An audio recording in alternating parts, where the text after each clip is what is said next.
सिन्दूरारुणविग्रहां त्रिनयनां माणिक्यमौलिस्फुर तारानायकशेखरां स्मितमुखीमापीनवक्षोरुहां पाणिभ्यामलिपूर्णरत्नचषकं रक्तोत्फलं बिभ्रतीं सौम्यां रत्नघटस्थरक्तचरणां ध्यायेत्परामम्बिकाम् अरुणां करुणातरङ्गिताक्षीं धृतपाशाङ्कुशपुष्पबाणचापाम् अणिमादिभिरावृतां मयूखैरहमित्येव विभावये भवानीं ध्यायेत्पद्मासनस्थां विकसितवदनां पद्मपत्रायताक्षीं हेमाभां पीतवस्त्रां करकलितहे लसद्हेमपद्मां वराङ्गीं सर्वालङ्कारयुक्तां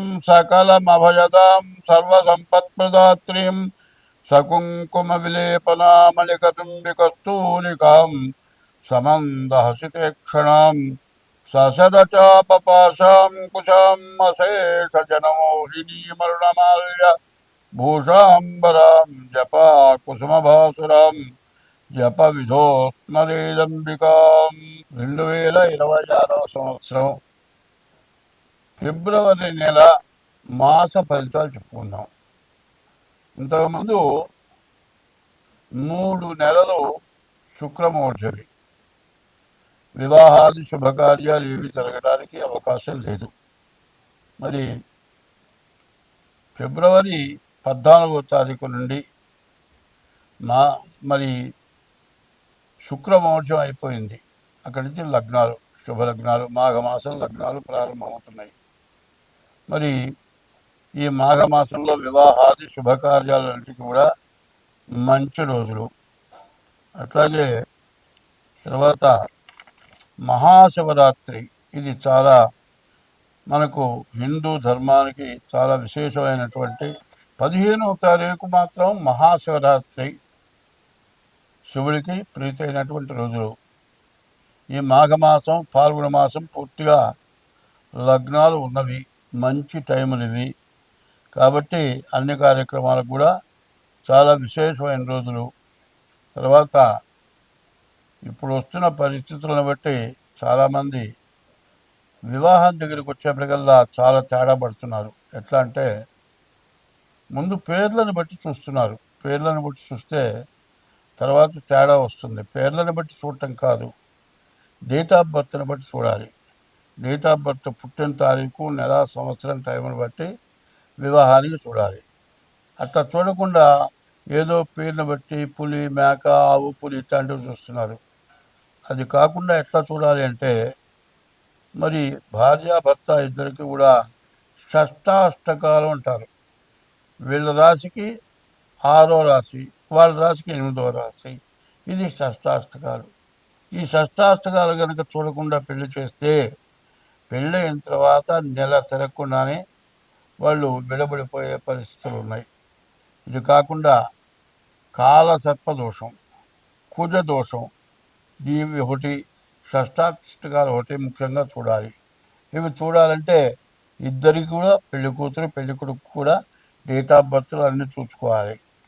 ప్రతి వాళ్ళు ఏం చేస్తున్నారంటే వివాహానికి ఖర్చు ఎంత ఖర్చు పెడుతున్నారంటే, ఒక భోజనం, పాట కచేరీను, మరి సరిగ్గా చెప్పాలంటే మరి ఈ భోజనం ఎట్లా ఉంటుంది, అంతా రకరకాలైన పిండి వంటలు విపరీతమైన ఖర్చు పెడుతున్నారు. బఫే అంటారు. ఈ బఫేలో వాళ్ళు 20 రకాలు చేస్తే వాళ్ళు 30 చేయాలి, వాళ్ళు 50 చేయాలి, ఒకళ్ళు 60 చేయాలి, పాట కచేరీ పెట్టాలి. ఈ పెళ్ళి జరిగేటప్పటికి ఖర్చు దాదాపు లక్షలు పెడుతున్నారు. కానీ ముఖ్యమైనది అంటే పెళ్ళి జరగాలి అనేటట్లయితే, పెళ్ళి జరిగితే రేపొద్దున భార్యాభర్తలు ఇద్దరు కూడా కలిసి శాశ్వతంగా జీవించాలి. అది కావాలి అంటే సరైన తెలిసిన వాళ్ళ దగ్గర చూపించుకొని పెళ్లి చేయాలి. అట్లా కాకుండా బ్రాహ్మడు లేకపోతే జ్యోతిష్యం చెప్పేవాడు ఇది ఇట్లా చెప్పాలి, దేనికి ఇంత ఖర్చు అవుతుంది అనగానే, ఎందుకు ఇంత ఊరికి చెప్పండి, తేలిగ్గా చెప్పండి. తేలిగ్గా చెప్పింది బరువుగా చెప్పేది అంటే, తేలిగ్గా చెప్పాలంటే డేట్ ఆఫ్ బర్త్ లేకుండా చెప్పలేము. డేట్ ఆఫ్ బర్త్ లేకపోతే హస్త సాముద్రిక ద్వారా చెప్పాలి. వీళ్ళ కళ్యకు ఉంటుందా ఉండదా, విడబడిపోతారా? అది తెలుసుకొని పెళ్లి చేయాల్సిన బాధ్యతలు తల్లిదండ్రులకు ఉన్నాయి. తర్వాత పిల్లలు చదువుకొని ఉద్యోగం చేస్తున్నారు. ఉద్యోగం చేస్తుంటే ఆడపిల్ల మగపిల్లలు కూడా అక్కడ ఉద్యోగం చేస్తున్నారు. వీళ్ళు మాట కలిసి మేము ప్రేమించుకున్నాం, మేము పెళ్లి చేసుకుంటాం. వాళ్ళు సెటిల్ అయిపోతారు. సెటిల్ అయిపోయి తండ్రుల దగ్గరికి వచ్చి నేను ఒక అమ్మాయిని ప్రేమించాను, నేను పెళ్లి చేసుకుంటాను. మరి అదే మన కులం కావాలరా, గోత్రం కావాలరా అంటే కాదు, నేను ఈ పిల్లలైతేనే చేసుకుంటా, లేకపోతే చేస్తానంటాడు. సరే వాళ్ళు ఒప్పుకోరు. మా దగ్గరికి వస్తారు, ఏమండి మేమిద్దరం ప్రేమించుకున్నాం, మాకు కుదురుతుందా కుదరదా చెప్పండి అని అడుగుతారు. ఇవాళ మీకు కుదరదు అని చెబితే మానుకుంటారంటే మానుకోరు. మానుకున్నప్పుడు మంచిగా చెడ్డ చూసుకోవాల్సిన అవసరం ఏముంది? ఇప్పుడు పెళ్లి చేసుకోవాలంటే ముందు జాతకాలు కలిసినవి లేవో చూడాలి, చూసిన తర్వాత పిల్లలు చూడాలి. అది లేకుండా పెద్దవాళ్ళు కానీ చేసుకుంటే పిల్లలు కానీ స్వతంత్రమైన తీసుకొని ఈ విధంగా చేసుకొని నెల 2 నెలలు తిరగాలి, కోర్టుకెక్కి మరి విడాకులు రాక విపరీతంగా కోర్టులో ఇవన్నీ మూలుగుతున్నాయి. లాయర్లు కూడా విసుక్కుంటున్నారు. కాబట్టి నేను చెప్పబోయేది ఏంటంటే, ఎవరైనా సరే వివాహాలకి టైము కాబట్టి ఈ టైంలో జాగ్రత్తగా డేట్ ఆఫ్ బర్త్ ద్వారా మాత్రం మీరు వివాహానికి కుదురుతుందా లేదా అనేది చెప్పాలంటే మేము చెబుతాం. అయితే దానికి తగిన ఫీజు తీసుకొని చెబుతాం. ఇట్లా చేసుకుంటే మీకు అన్ని విధాల మంచిది. స్వస్తి. 2026 సంవత్సరం ఫిబ్రవరి నెల 2వ రాశి వృషభ రాశి. ఈ తులావృషభయోర్భృగు, తులావృషభ రాశులకి శుక్రుడు అధిపతి. ఆ శుక్రుడు నవమంలో లక్ష్మీ స్థానంలో ఉన్నాడు. తర్వాత శని ఏకాదశంలో ఉన్నాడు. ఇంకా సంవత్సరంన్నర పాటు శని ఏకాదశంలో ఉంటాడు. మీకు బాగా కలిసి వస్తుంది. గురువు బాగు ద్వితీయంలో ఉన్నాడు, ధనాధిపతి ఉన్నాడు. మరి శని, శుక్రుడు, గురువు ఈ 3 గ్రహాలు మాత్రం బాగున్నాయి. కానీ రాహుకేతువుల మధ్యలో గ్రహాలు పట్టడం చేత కాలసర్పదోషం అంటారు. ఈ కాలసర్పదోషం కూడా ఉంది. మరి కుజుడి వల్ల ఆస్తులు కొనుక్కోవడానికి అవకాశం ఉంది. ఈ రాశి వాళ్ళకి వివాహాది శుభకార్యాలకు కూడా చాలా బాగుంది. తర్వాత శని బాగున్నాడు. మోటార్ ఫీల్డ్, ఇనుముకి సంబంధించిన వ్యాపారాలు చేసే వాళ్ళకి అందరికీ కూడా బాగుంటుంది. గురువు ద్వితీయంలో ఉండటం చేత విద్య, ఉద్యోగం, విదేశాలకు వెళ్ళేటువంటి వాళ్ళకి అన్నిటికీ కూడా బాగుంది. కానీ మరి చెప్పాలి అంటే 3 గ్రహాలు శుక్రుడు, శని, గురువు 3 గ్రహాలే బాగున్నాయి. మిగతా గ్రహాలు రాహు, రవి, బుధుడు, కుజుడు, కేతువు 5 గ్రహాలు బాగాలేదు. ఎందుకంటే మొత్తం 8 గ్రహాల్లో 5 గ్రహాలు బాగాలేవు, 3 గ్రహాలు బాగుంది. అందువల్ల మంచి కంటే చెడు ఎక్కువగా కనబడుతుంది. మంచిని చెడగొట్టేది ఎట్లా ఉంటుంది అంటే, మనం వంట చేశారనుకోండి, వంటలో మరి కారం ఎక్కువ వేసినా తినొచ్చు, కారం తక్కువ వేసినా తినొచ్చు. ఉప్పు సమానంగా వేయాలి. ఉప్పు ఎక్కువ వేస్తే, తక్కువ వేస్తే మాత్రం మళ్ళీ ఉప్పు వేసి కలుపుకుంటాం. ఉప్పు కనుక ఎక్కువ వేశారంటే ఆ వస్తువు తినకుండా పారేయాలి. అది ఎట్లాగో ఇప్పుడు ఈ 5 గ్రహాల వల్ల మంచి గ్రహాలన్నీ కూడా ఉపయోగపడకుండా పోయే లక్షణాలు కనబడుతున్నాయి. అంటే వండిన వంటలో ఉప్పు ఎక్కువ పడితే ఎంత నెయ్యి పోసి చేసినా కూడా పారేయాల్సిందే. అట్లాగే ఇప్పుడు శని, శుక్రుడు, గురువు ఈ 3 గ్రహాలు బాగున్నాయి.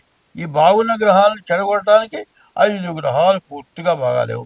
వ్యాపారం బాగాలేదు, తర్వాత వ్యవసాయదారులకు బాగాలేదు, తర్వాత రవి బుధులు బాగాలేదు. ఏ వ్యాపారం కూడా నిఖరంగా లేదు. రాహుకేతువులు బాగాలేరు. రాక్షస గ్రహాలు. ఈ రాక్షస గ్రహాలు ఎట్లా ఉంటాయంటే, నువ్వు ఎంత మంచి చేసినా మరి నీ మీద శత్రుత్వం ఎక్కువగా ఉంటుంది.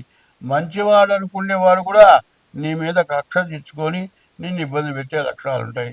ఇట్లాంటి పరిస్థితుల నుంచి మీరు తప్పించుకోవాలనే ఉద్దేశంతో చెబుతూ ఉన్నాను. ఈ రాశి వాళ్ళు ప్రత్యేకంగా ఏం చేయాలి అంటే, ఇప్పుడు మీరు ఏం చేయాలంటే ప్రతిరోజు కూడా శివాలయానికి వెళ్ళండి, శివాలయంలో ప్రదక్షిణ చేయండి, మారేడు దళాలు శివుడికి ఇవ్వండి. ఇట్లా చేస్తూ ఉంటాం ఒకటి. మీ డేట్ ఆఫ్ బర్త్ ద్వారా మీ జాతకం చూపించుకోవడం ఒకటి. తర్వాత మీ పితృదేవతలు తల్లి తండ్రి ఉంటారు, వాళ్ళకి జాగ్రత్తగా అన్నం పెట్టడం, భార్యని ఇబ్బంది పెట్టకుండా ఉంటాం. ఎందుకంటే ఈ టైంలో ఏంటంటే కొన్ని గ్రహాలు బాగా లేకపోవటం చేత బయటికి వెళ్ళినప్పుడు ఏదో సమస్య, ఏం సమాధానం చెప్పలేని పరిస్థితులు, బాగా ఇబ్బందులు వస్తాయి. వాళ్ళు ఏం చేస్తారు, ఇంటికి వచ్చిన తర్వాత ఇంట్లో భార్య మీదో తల్లిదండ్రుల మీద చూపిస్తారు. అట్లా చూపించేట్లయితే ఇంట్లో కుటుంబంలో కలహం వచ్చిందంటే బయట బతకలేవు, ఇంట్లోనూ బతకలేవు. కాబట్టి ఇటువంటి పరిస్థితుల్లో ఓర్పు అనేది చాలా అవసరం. ఎవరు ఎంత చేసినా, ఎవరు ఎంత ఇబ్బంది పెట్టా ఓర్పుగా నీ పని నువ్వు చేసుకుని వెళ్ళాలి. ఎట్లా ఉంటుందంటే, రెండు చేతులు ఉన్నాయండి, ఇట్లా చేతికి చేయి తగిలితే శబ్దం వస్తుంది, ఓ చేయి ఎంతసేపు ఊపినా శబ్దం రాదు. అది ఎట్లాగో నీతో తగాదా పెట్టుకోవాలని అనవసరమైన తిట్లో మాటలో మాట్లాడుతూ ఉంటారు. ఆ టైం భార్య కూడా ఎదురు తిరగచ్చు, తల్లిదండ్రులు కూడా ఎదురు తిరగచ్చు, నువ్వు చేసే వృత్తి దగ్గర కూడా ఇట్లాంటి సమస్యలు రావచ్చు. ఇట్లాంటప్పుడు నువ్వు ఓర్పుగా సర్దుకొని వెళ్తేనే నువ్వు బయటపడతావు. కాబట్టి ఈ రాశి వాళ్ళు చాక చాకచక్యంగా నీ పనులు చేసుకోవటమే కాకుండా, శని బాగున్నాడు, శని 30 సంవత్సరాలకి ఈ స్థానంలో వస్తాడు. ఈ స్థానంలో నీకు బాగా మేలు జరిగే టైంలో మిగతా గ్రహాలు బాగా లేవు. కాబట్టి డేట్ ఆఫ్ బర్త్ ద్వారా మీ జాతకం చూపించుకోండి. అట్లా డేట్ ఆఫ్ బర్త్ లేకపోతే హస్త సాముద్రిక ద్వారా చూపించుకోండి. అట్లా చూడాలంటే మేము మాత్రం దానికి తగిన ఫీజు ఇచ్చి జాతకం చూపించుకోవాలి. స్వస్తి. మార్చి నెల 30వ తారీఖు సంవత్సరాది. సంవత్సరాది కాదు, అది యుగాది అంటారు. యుగాది అనే దానికి అర్థం ఏంటంటే, యుగం మొట్టమొదటి రోజు యుగాది. ఇది ఈ హిందూ మతం అనాది మతం. ఈ అనాది నుంచి వచ్చింది యుగాది. యుగాది అనే దానికి అర్థం ఏంటంటే, యుగం ఆది, యుగం మొట్టమొదటి ప్రారంభం. ఈ యుగాది రోజున మనం పంచాంగ శ్రవణం చేస్తాం. పంచాంగ శ్రవణం ఎందుకు చేస్తాం అనేది ముందు తెలుసుకోవాల్సిన అవసరం ఉంది. దీన్ని ఎట్లా అంటే, పంచాంగ శ్రవణం ఎందుకు చేస్తున్నాం, శ్రీకళ్యాణ గుణావహం, మన ఇంట్లో మంచి శుభకార్యాలు జరగాలి. శ్రీ కళ్యాణం, సీతారాముల కళ్యాణం చేస్తాం. అది చేసిన తర్వాత మన ఇంట్లో శుభకార్యాలు చేస్తాం. అందువల్ల సంవత్సరాది వచ్చిన తర్వాత ముందు పంచాంగ శ్రవణం చేస్తాం. పంచాంగ శ్రవణం చేసేటప్పుడు దేనికి చేస్తున్నా అనే శ్లోకం ఉంది. శ్రీకళ్యాణ గుణాభావం, మనం ఎప్పుడు కూడా మన ఇంట్లో శుభకార్యాలు జరగాలి, బాధలు ఉండకూడదు. మరి కష్టం, ఏడుపు, మర్చిపోలేనటువంటి బాధలు లేకుండా బాగుండాలి. రిపుహరం, శత్రుత్వం ఎవరితో మనకు లేకుండా ఉండాలి. రిపుహరం, దుస్వప్న దోషాపహం, చెడు కళలు వస్తాయి. రాత్రి వచ్చిన కళ లేచి కూర్చున్న తర్వాత నిజంగా జరిగినట్లే ఉంటుంది. నిజంగా జరిగింది, ఎవరో చచ్చిపోయినట్లు కళ కాదు, చచ్చిపోయినారు. ఏరా ఈ కళగన్నావురా అంటే నమ్మడు. వాళ్ళకి ఫోన్ చేసి వాళ్ళు బాగున్నారని అన్న తర్వాత కూడా బాధపడతాం. దుస్వప్న దోషాపహం, దుస్వప్నాలు రాకుండా ఉంటాయి. మరి శ్రీకళ్యాణం శుభం జరగాలి. రిపుహరం, శ్రీకళ్యాణ గుణాభావం, రిపుహరం శత్రుత్వం లేకుండా ఉండాలి. దుస్వప్నాలు రాకుండా ఉండాలి. దుస్వప్న దోషాపహం. గంగా స్నాన విశేష పుణ్యఫలం. గంగ ఎవరు? ఈశ్వరుడు నెత్తిన పెట్టుకున్నాడు. ఈశ్వరుడి నుంచి గంగ వచ్చింది. ఆ గంగ ఎక్కడికి వచ్చింది? హరిద్వార్ అంటారు. హరిద్వార్ అంటే విష్ణుమూర్తి పాదాల దగ్గరికి ఆ గంగని వదిలాడు. ఆ గంగలో స్నానం చేస్తే విశేషమైన ఫలితం వస్తుంది. గంగా స్నాన విశేష పుణ్య ఫలదం. గోదాన పుల్యం రుణం. ఆవు దూడతో కూడిన ఆవుని దానం ఇస్తే చాలా విశేషమైన పుణ్యం వస్తుంది. గోదాన తుల్యం రుణం. తర్వాత ఆయుర్వృద్ధి శుభకరం, ఆయుష్ పెరుగుతుంది. సంతాన సంపత్కరం, సంతానం మంచివాళ్ళుగా ఉంటారు, బాగా పైకొస్తారు. సంతాన సంపత్కరం. శ్రీకళ్యాణ గుణావహం, నిపుహరం, దుస్వప్న దోషాపహం. నానాశాస్త్ర విశేష పుణ్యభరదం. ఎన్నో శాస్త్రాలు మనం చూడకపోయినా చదవకపోయినా ఎన్నో శాస్త్రాలు చదివినటువంటి ఫలితం వస్తుంది. నానాశాస్త్ర విశేష పుణ్యభరదం. గోదాన తుల్యం రుణం. ఆయుర్వృద్ధితముత్తమం, ఆయుష్ పెరుగుతుంది. ఆయుర్వృద్ధితముత్తమం. సంతాన సంపత్కరం, సంతానం మంచివాళ్ళు అవుతారు. సంతాన సంపత్కరం. నానాశాస్త్ర సుసాధనం, అన్ని శాస్త్రాలు సూచించ అవుతుంది. నానాశాస్త్ర సుసాధనం. పంచాంగం ఆకర్షిస్తాం. ఈ పంచాంగం వింటే సంవత్సరాది పండుగ రోజున అంత విశేషమైన ఫలితం వస్తుంది. సరే, ఆ రోజున దేవుడికి దీపారాధన చేసి పూజ చేస్తాం. పూజ చేసిన తర్వాత పచ్చడి అంటారు, పచ్చడి కాదు, వేప ప్రసాదం, వేప చేదు, మామిడికాయ పులుపు, తర్వాత వేప చేదు కాదు, వేప పువ్వు వగరు ఉంటుంది, వగరు పులుపు చేదు, పులుపు అనే దానికి మామిడికాయ పులుపు, తీపికి బెల్లం వేస్తున్నారు, తేనె వేయాలి. ఇది అంతా కలిసి చేదు, వగరు, పులుపు, తీపి, ఇవన్నీ కూడా చూడాలి. మరి ఏదైనా మనం శుభకార్యం చేసుకుంటే తీపి పెడతాం, తీయగా ఉంటే సంతోషంగా ఉంటుందని. చేదంటే ఏదైనా చెడు జరిగితే చేదు, ఇట్లాంటి చేదులన్నీ కూడా వస్తుంటాయి. మంచి చెడులన్నీ కూడా ఓర్చుకొని ఈ సంవత్సరం అంతా మనం బాగుండటం కోసమని సంవత్సరాది పండుగ రోజున పంచాంగ శ్రవణం చేస్తాం. పంచాంగ శ్రవణం కూడా చెప్పబడుతుంది. ఇది చెప్పింది బాగా గుర్తుపెట్టుకోండి. పంచాంగ శ్రవణం తప్పనిసరిగా సంవత్సరాది పండుగ రోజు చేయండి, మీకు అన్ని విధాలా బాగుంటుంది. స్వస్తి.